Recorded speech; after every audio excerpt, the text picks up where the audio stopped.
Moving to the bottom of the oboe family on the staff page, we come to its largest and lowest sounding members, the baritone oboe, the heckelphone, and the lupophone. All three of these instruments are technically bass oboes, but it's important to point out that the words bass oboe actually represent an idea rather than a specific model. The idea is to build an oboe family member that sounds a full octave lower, with more or less the same written and fingered registers and overblowing as the standard oboe. The practical result is three distinct models from three different makers. The baritone oboe is most like the English horn, with a slimmer bore and a more oboe-like sound throughout. Its lowest note is a written B. The heckelphone is a bit bulkier, with fingering schemes that are either oboe-like or bassoon-like, depending on the player who might be asked to cover it, and its range goes down 2 more half steps to low A. The lupophone, a more recent invention, goes all the way down to written F below the staff, which is actually only a perfect fifth above the bassoon's lowest B-flat.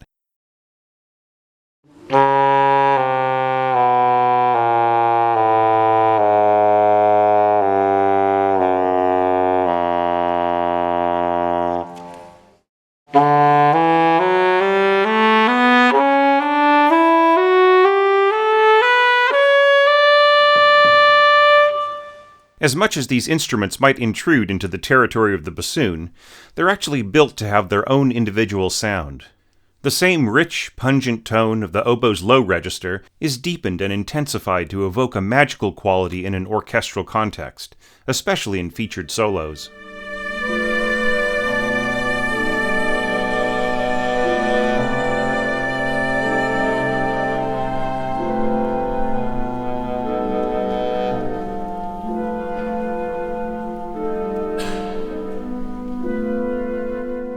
The low register is analogous to that of other oboe family members. It's more optimized for lower tones, just like the English horn, but still runs into some problems of control and articulation like the oboe. Intonation is more difficult, particularly for the occasional player who's recruited to play a heckelphone or baritone oboe every few years, as opposed to a specialist who plays regularly. True specialists are very rare.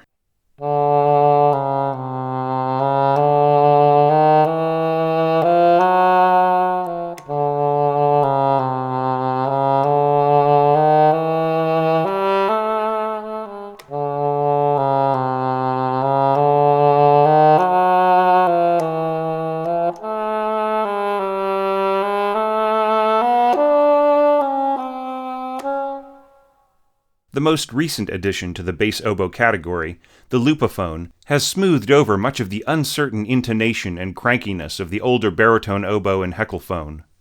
The low F speaks with relative ease, and can rise through the low register with smoothness and clarity. This makes it ideal for playing certain key works of large-scale repertoire, particularly the Alpine Symphony of Richard Strauss, which in a sense it was literally built for. In fact, that work was originally unplayable as written because of the out-of-range low Gs, G-flats, and one incredibly low F that Strauss scored for heckelphone. It took a whole century of instrument design to catch up with his demands.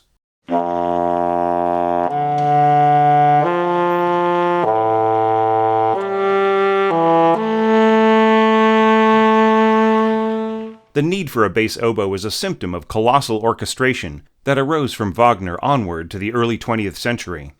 Composers needed a central double reed voice between the bassoon and the oboe that went lower than the English horn. In essence, providing a bass for the oboe family so that it could be scored as its own cohesive group. This is something the heckelphone does very well, and is its best use within a larger texture.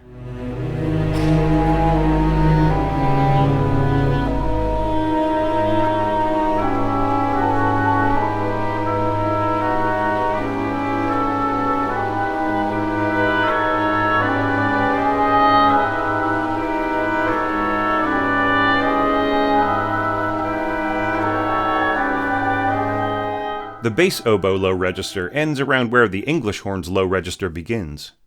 Above that, the middle register is heavier and a bit more cautious than the English horn, though it has its own kind of grace. This is a good register for doubling other lines, like strengthening tenor register bassoons or solidifying chalumeau register clarinets. But the orchestrator shouldn't assume a level of virtuosity on the level of the concert oboe player. There's a certain saxophone-like timbre, but without the saxophone's extreme penetrating projection.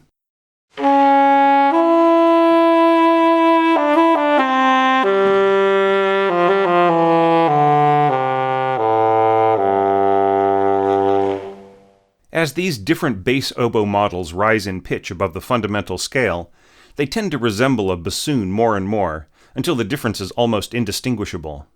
This is because the resonant length of bore for the bassoon's middle and upper registers is around 4 feet long, the same overall length of the heckelphone or baritone oboe. So while each instrument's fundamental pitches sound unique, they'll resemble each other when overblowing to higher registers.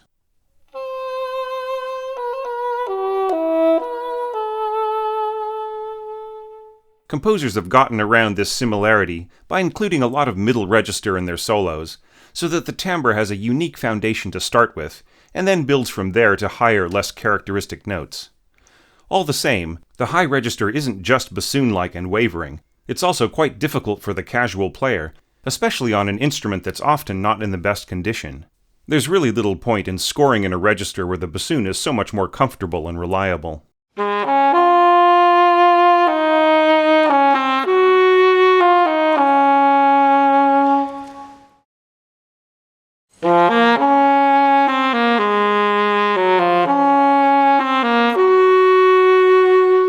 Whatever the brand or model, bass oboes are pretty rare. There have only been around 150 heckelphones ever constructed. Most major orchestras are able to get their hands on a heckelphone or a baritone oboe, but it often costs quite a bit of money to both hire the instrument and to pay a player to cover its part. As a recent development in instrument building, the lupophone is even rarer, with orchestras just starting to try them out. So the whole category of bass oboe instruments must be classified as third-level auxiliaries, only to be scored with express cooperation and approval from the orchestra, which is likely to be rare.